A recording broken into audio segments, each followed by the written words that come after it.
Hey everybody, I'm Jarvis Greer, Sports Director, WMC TV in Memphis. And today our topic is that we're going to discuss is better nutrition from the growing field to the playing field.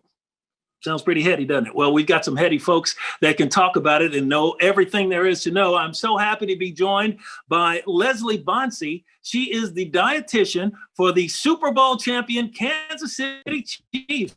Yes, sir. And also Dr. Scott Stoll, who is co-founder and chairman of the Plantrician Project because he was a member of the 1980 doctor for Lehigh University, as well as the U.S. bobsled team and skeleton team. So these guys know what they're talking about in terms of athletics and food. Now, the only thing I know about food is I like to eat it. Okay. So I'm really interested in hearing what these guys have to say about, putting good gas in the tank as opposed to bad gas in terms of athletes and then just regular people who want to have a good diet. So everybody, whoever wants to jump in first, just talk a little bit about the fact that so many people out there now are struggling with trying to figure out what do I eat? I want to try to, be in some sort of decent shape and how is that going to help me both physically and mentally? Anybody have thoughts on that just to start out?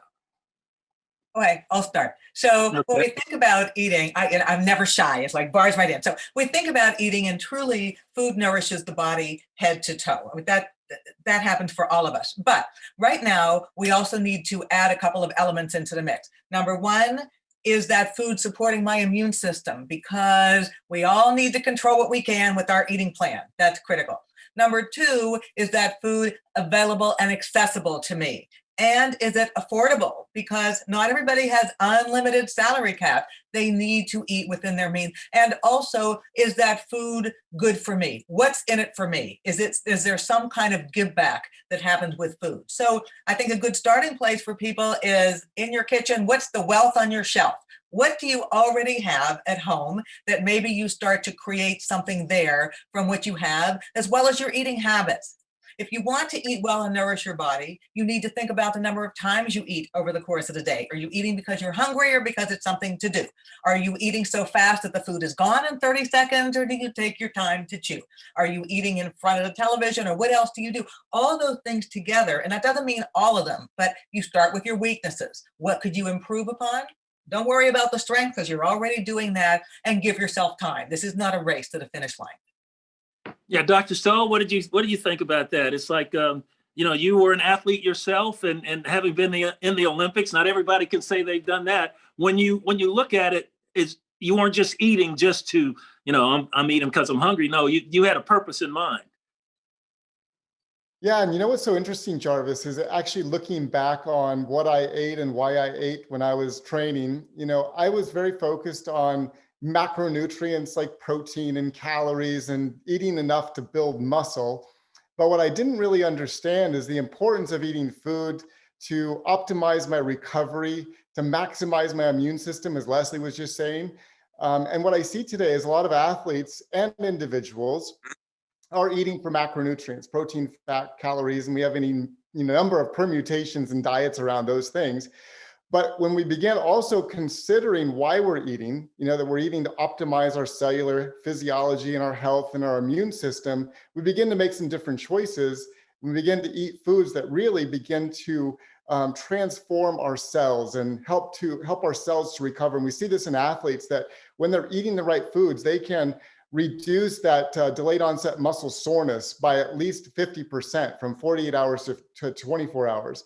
They can improve their immune systems. And as Leslie knows too, and she can probably comment on this, there are lots of athletes that, a lot of these professional athletes and Olympic athletes are specimens, and they can get away with a lot of indiscretions in their diet, but it always comes up somewhere. And the immune system is one of those places where I see a weakness in these athletes that they can eat unhealthy food and still look like, an amazing statue, but coming up to an event, they may have an illness that really impacts their event, and they don't realize it was their food choices that were weakening their immune system over time. Yeah, and let me add to that is kind of this idea of the healing plate, right? So, what are the big three when we talk about a healing plate? Well, one is supporting a healthy immune system. Either you're doing that or you're doing things that detract from. Number two is decreasing inflammation. Some degree of inflammation comes along with physical activity, but it's when it takes over everything else, and then you have a deleterious impact on muscle protein synthesis and you have more breakdown. We don't want that. And then the third is if you do get injured, because sometimes that happens, and are you really thinking about rehabilitation nutrition? What needs to happen on the back end to help the body not just recover at that point in time, but then be proactive so that you decrease the risk of injury moving forward. So, I always look at eating for active people. You're in two states. You're preparing for what you're going to do. You're repairing from what you just did. Those are the two doors. It's not either or. It's both of those things consistently all the time. And a tough thing about that is like when you're talking about finely tuned athletes, I mean, they're like, a Ferrari compared to just the regular folks out here, just, on a little cruiser bike, barely getting one foot over the other. But still, you can eat where, I guess what I'm trying to say is you can keep yourself healthy by not making bad choices. And then, people are going to make bad choices now. How do you keep them from beating themselves up if they do make a bad choice every now and then and fall off the wagon, say, and then try to get back on? Yeah, that's an excellent point, Jarvis. When we look at the statistics, we eat about 2,000 pounds of food in a year. That's the same amount of weight as like a Chevrolet Volt, a small car, bumper to bumper. So we're eating 2,000 pounds of food in an entire year. And that's really the external environment passing through our bodies and delivering nutrition to our cells. And so, bite by bite, we're impacting the health of our cells.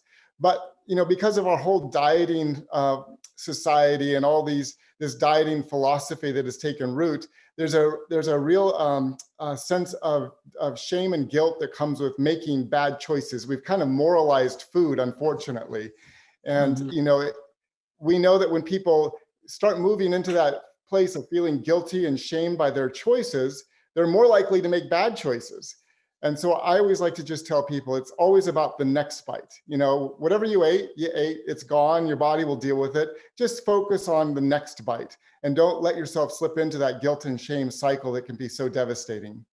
Yeah, I could not agree more. I mean, that is so important, because the food guilt and the shaming doesn't get people anywhere short of, oh, I'll eat another cheesecake because I really feel bad.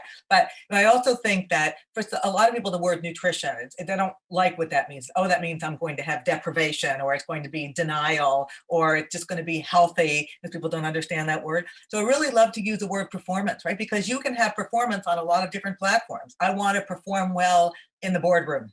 I want to perform well in the classroom.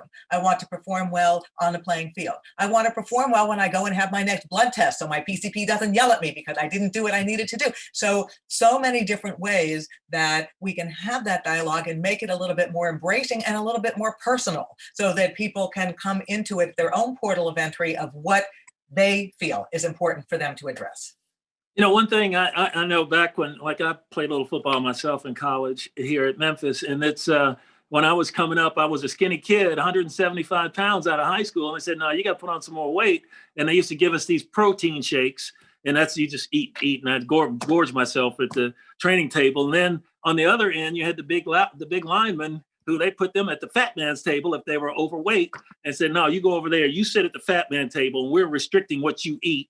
And everybody look over there and say, man, it was kind of a body shaming kind of way to get people to do what you need them to do in order that they can perform at their best.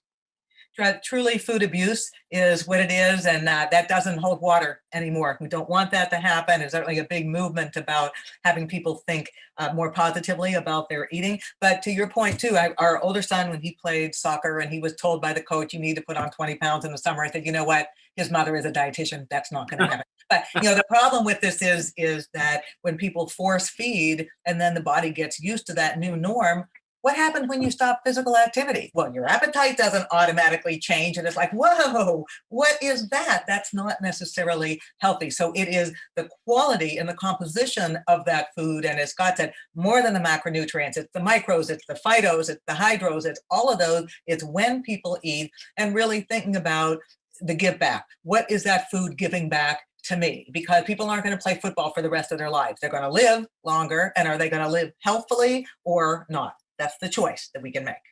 Yeah, I want to get back to you in just a second. That as far as football is concerned, Dr. Stoll, since you were a bobsled athlete, you eat totally differently. You're not trying to, bulk up and be a big offensive lineman. You're trying to go for the lean speed and all that. And but now you look like you can still play. You got a pretty good secret, I guess, right? Yeah, it's the balance. And like Leslie was saying, we really all performing at some level. We're all using our bodies and our brains to perform every single day in our work, in our home, in our relationships. And so I've just really tried to carry that forward with my lifestyle. And so I really just focus on eating delicious food. And I think that's really something I want to emphasize today, that healthy food does not have to taste bad. It actually should be delicious. Food's meant to be enjoyed. Food's meant to bring people together. And we should have delicious, healthy food. So I eat delicious, healthy food. I eat as much as I want, because I eat till I eat foods that are high in fiber and they just fill my stomach. And so I'm never worried about my calorie intake.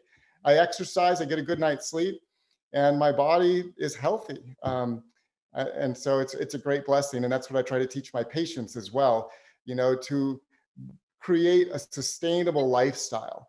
It's not about a diet like Leslie had mentioned, where we're starvation, deprivation, all the, negativity of a diet. We're creating a livable lifestyle that's balanced, that we can get up and enjoy a breakfast, a lunch, and a dinner, but we're eating it at the same kind of time in the right amounts, and where exercise is included in our daily life. We're getting 7 to 8 hours of sleep.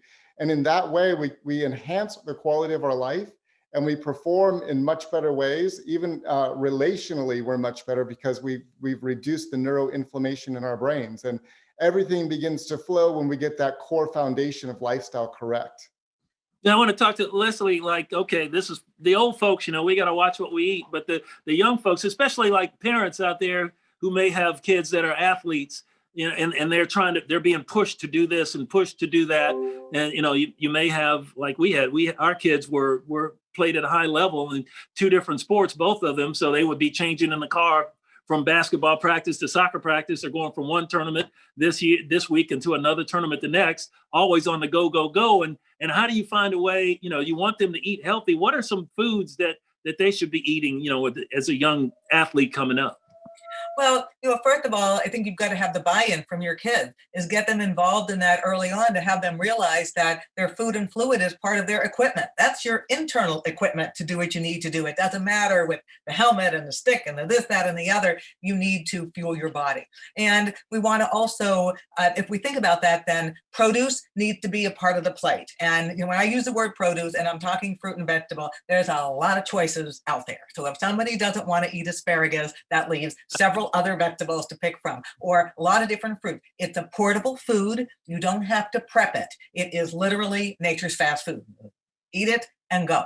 I also think that it is critically important that we're talking about formative years for bone health. So if somebody says, I want to do plant-based protein sources, absolutely they can, provided it's in the right quantities to help to do that. And if somebody wants to do animal-based protein sources too, it's really up to them how they make that happen, but getting the most from the food that we eat. And again, thinking about what's convenient, what is portable. And I use convenient just meaning it doesn't take a lot of prep time, because when somebody's on the go, they don't want to do those types of things. And if we get kids to be involved in the process, my kids can make their own energy bites. It's not that difficult to do this. We do cooking demos with athletes all the time, because then you take ownership of it. Then you become interested in it. Then you're more likely to follow through with it. It's just like going to practice or into the gym to lift. Okay, here's my other activity. It's the hand to mouth one. That is how we foster that interest. Things like smoothies, things like soups, things like a dip made with beans and salsa. That's delicious. That's easy. It's nutritious. So yes, it brings the delicious first and the health on the back end, and that's okay. We lead with flavor and we lead with fun, and that's how we get it done.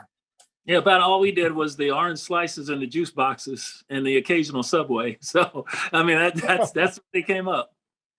Yeah, I mean, and because that we have now we have a lot of other options, and we have parents that are getting creative in the kitchen and taking ownership of, okay, I'm going to bring something right now, however individually packaged, because we've got to be safe with COVID and minimize the touch point. So we do need to think about that. But I think the role of parents as well is to be the nutrition coach at home.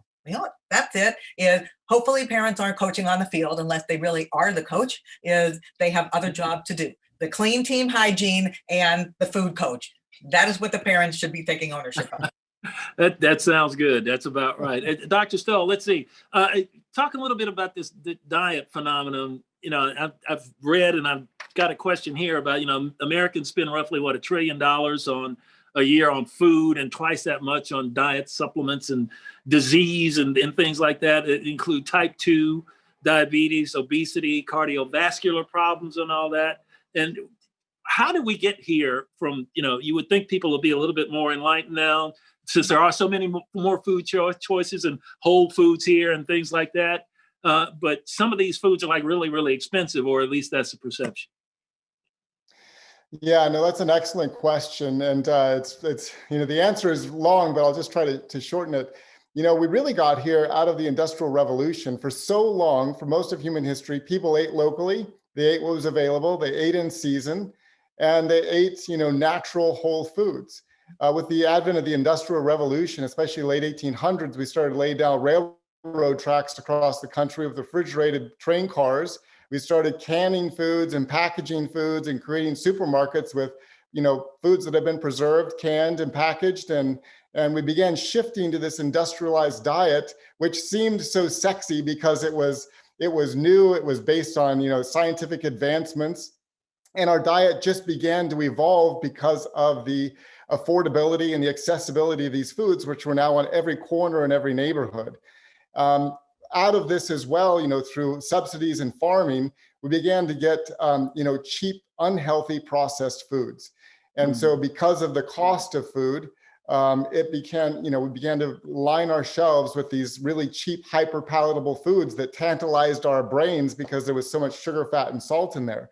And so we all just evolved as the food system evolved. And, nobody really put the brakes on because it seemed like everything was going okay until one day we woke up and we realized that, 75% of the cost of healthcare is related to lifestyle diseases that are really, coming predominantly from our diet. $2 trillion a year in healthcare expenses because of diet, $1.7 trillion a year on food. So, we have a real conundrum in our system because we have a food system and people that have been trained to look for cheap, hyper palatable foods that require very little time for preparation. We've lost our ability to cook foods, and we've created food deserts.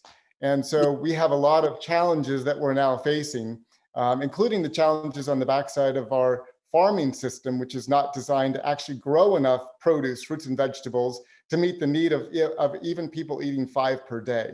So there's lots of work, more work in our lifetime for Leslie and I to solve this problem. But the good news is there's lots of people thinking about this, and there's a lot of evolution, even in the last 5 years, where we're seeing a transformation of the food system that I believe is going to accelerate in the next decade. So is there anything I don't know how political we can get in this forum, but as far as, you were talking about food deserts. I mean, they're here in Memphis, unfortunately, we have plenty. We're basically a lot of places in this city where they are not, like you got the full supermarket, you got the butcher, and you got all these, look at these fresh vegetables and apples and all that. And so people really, don't have a way to get to a place where they can do that. What can be done to try to either help farmers, grow more of this and make it more accessible to places where, it's just tough to get?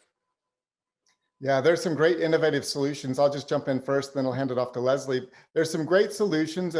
People are looking at this problem and trying to solve it by creating hyper local growing environments. And I really think that's part of the future. Rather than trying to create this large solution, empower local people, local farmers, local individuals that want to grow and sell to their neighbor, empower them to begin growing food and selling it locally. That's the greatest safety net that we can create.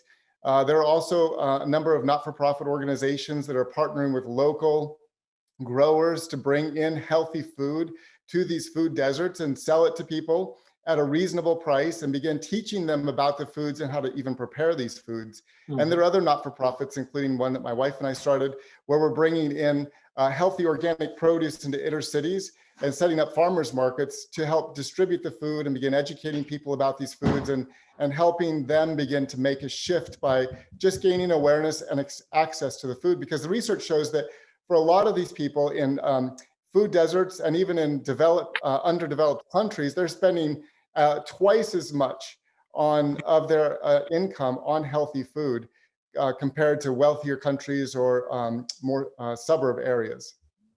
And I think to go along with that, the idea of opportunities in the community. So community gardens is, letting people be part of this is to plant the garden, to nourish and nurture that garden, and to consume the produce that you grow as part of it. That is something that can be an intergenerational activity.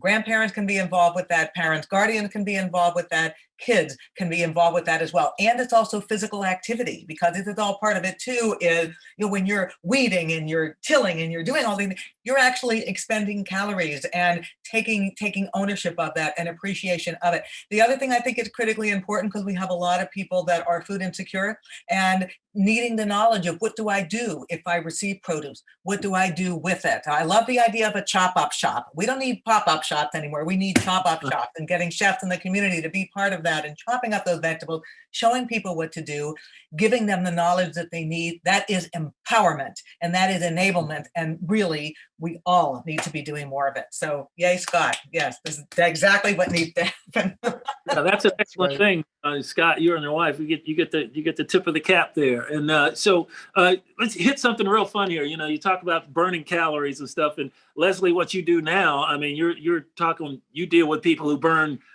thousands and thousands of calories in one afternoon at practice or in a game. And we talked earlier about you had your big offensive linemen, and you got your defensive backs and wide receivers and whatnot. You as a dietitian, you got to figure out how to make it work for it's not one size fits all at all. Definitely not. And the reality is that in practice, everybody's on the field. On Sunday, not so much, right? You don't have 53 guys on the field on game day. It doesn't work that way. So we're all about individualization and personalization, and that is above and beyond food preferences. That might be pre-existing illnesses or food sensitivities or allergies or whatever else it is that people need to deal with. So customization has really risen to the forefront. And then if we add in physique goals, so the player that needs to increase muscle mass, or the player that's trying to decrease body fat, or the one that's multitasking, wanting to do both of those things together. And because of COVID, we've had to shift this all away. There's no more training table. Now, this is gone. It's you go in, you get your packaged meal because that's safer and there's no touch points, and then you go up. So if somebody wants a particular smoothie, they can't make it themselves anymore. This is the way that it is. But it's being made for them. And I work extremely closely with our food service staff and with the players, because as Scott said earlier, if it doesn't taste good, you're not going to eat it. You're not going to do it for any extended period of time. And you really want that value added. I like it, and I know that I feel better as a result of. And then hopefully that is something that a player takes home to his family. And then everybody benefits from that information.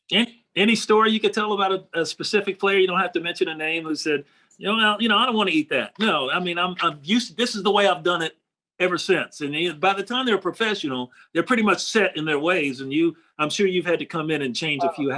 Well, sometimes you just want to smack people. No, it's without mentioning names. It's just interesting sometimes the perception or the misinformation. I had a player last year who came up when we still could have training table, and he wanted to eat something. He said, I'd like to have some trail mix. I said, well, we can make this for you and it's fine. I said, okay, fine. And I said, and here's one of the ones we have. And he said, yes, but there's chocolate in there, and I can't eat chocolate. All right. He said, but do you have anything with M&Ms? It's like, what? The last time that I looked, I thought M&Ms were chocolate, but I could be very, very wrong. I've had players who have had testing done to indicate that they might be allergic to rice. These are players from the Dominican Republic. They're not allergic to rice. They've been eating rice and beans all of their life. At the age of 30, you don't automatically have that happen. So in some cases, it's correcting that, is asking the question, do you like it? Have you felt good eating it? But if that's the only thing you're eating, what could we do better? So really looking at the bigger picture of everything that they're eating, when it is they have it, and the buy-in. I also have a lot of players who have digestive distress, and you never talk about that with your coaches. Like, but I'm the repository for everything related to everybody's bowel health. But you know what? If you make a recommendation and somebody feels better as a result, bravo, right? Then their gut is good and they're good to go. Literally, good to go. Scott, you got any last words about your vision for food in the future and how we as consumers can try to make better choices? Scott, go ahead. You first. Yeah. So just briefly, one word that I have is hope. I have so much hope in the last three years that I see things changing, moving in the right direction. I see an awakening of people recognizing that the way we grow food matters, and the types of food that we eat really matter. And I see that people are moving to understand the power of their plate to transform not only their health, but the environment and the neighborhoods and the people around them. And so I really have come to believe in a hope-filled vision for the power of the plate to bring transformative change to our world. And so that's what I'm working for, and that's what I try to do every day. And just as we close, I just want to thank you, Jarvis, and Paul and Crusonia for being a part of this. Leslie? Yes, and I would just add to that the idea of inclusivity and diversity. There is a place at the table for everybody to be there. Everybody deserves to be fed, and really getting people to be foodies, not feudies. That is the vision that I would like to have happen. Food for all, minimizing the waste, and enjoy what it is you eat. Everybody, thank you so much for allowing us to be part of this. This has been awesome. Oh, this is fantastic. Slim in the waist, pretty in the face, right? I'm sure that's what you would say. Guys, we really thank you both for joining us here. And we want to thank Crusonia on the Delta for having us. And everybody have a great afternoon. We'll see you later.